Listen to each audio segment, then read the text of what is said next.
இன்னைக்கு நங்கை விமர்சனத்துல நம்ம பார்க்க போற படம் பிளாக்மெயில்.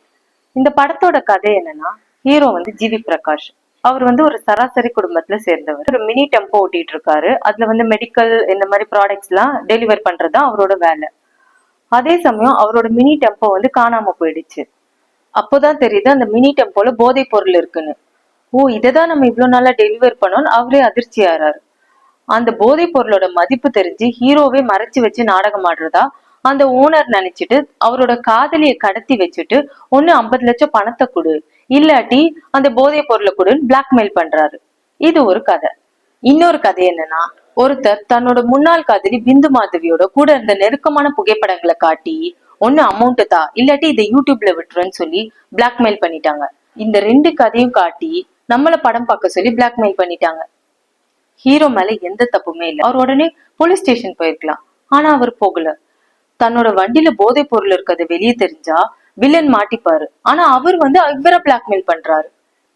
கல்யாணம் ஆன புதுசுல ஒரு பொண்ணு தன்னோட எக்ஸ்லவர் மேட்ரு புருஷனுக்கு தெரிஞ்சா வாழ்க்கை பாதிச்சிருமோன்னு ஒரு பயம் இருக்கும்.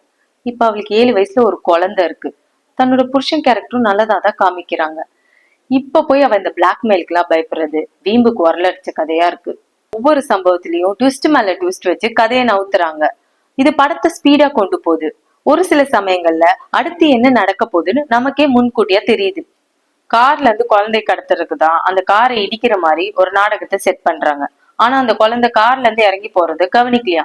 இது அம்பக்கா இல்ல? அந்த குழந்தை தப்பானவங்க கிட்ட தப்பிச்சு வந்து பாக்குறவங்க கிட்ட அப்பாவோட போன் நம்பரையும் அப்பா பேரையும் சொல்லி சேர்த்து வைன்னு சொல்லலாம். அந்த நாலேஜ் அந்த குழந்தைக்கு இருக்கு. ஆனா இத அவங்க செய்ய விடல. திருநங்கைகளோட காட்சிகளையும் பாடலையும் திணிப்பா இருந்தாலும் அவங்கள விரசம் இல்லாம நல்லபடியா காட்டியிருக்காங்க. அந்த விதத்துல அவங்கள பாராட்டலாம்.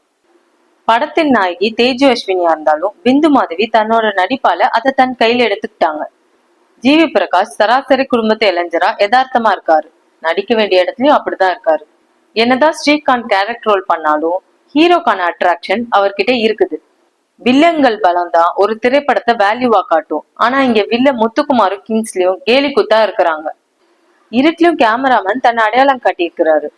ஏதோ நடக்கும்னு எதிர்பார்ப்ப உருவாக்கி இருக்கிறார் இசையமைப்பாளர். சரவெடி மாதிரி படத்தை நகர்த்த எடிட்டர் தன் வித்தையை கையாண்டிருக்கிறார். இடைவெளி சமயத்துல நாயகியை காப்பாத்திருக்கு எல்லா கேரக்டர்ஸ்லயும் ஒரு இடத்த கொண்டு வராரு ஹீரோ. இது படத்துக்கு ஒரு புது டெம்ப்ட கொடுத்துச்சு. இந்த புத்தி கூர்மை படம் முழுவதும் இருந்துன்னா படம் பாக்ஸ் ஆபீஸ் ஹிட் ஆயிருக்கும். பிளாக்மெயில் பணத்துக்காக தான் பண்றாங்க. ஹீரோ கிளைமேக்ஸ்ல அந்த பணத்தை வேணான்னு சொல்றப்போ நமக்கு சிரிப்பு தான் வந்துச்சு.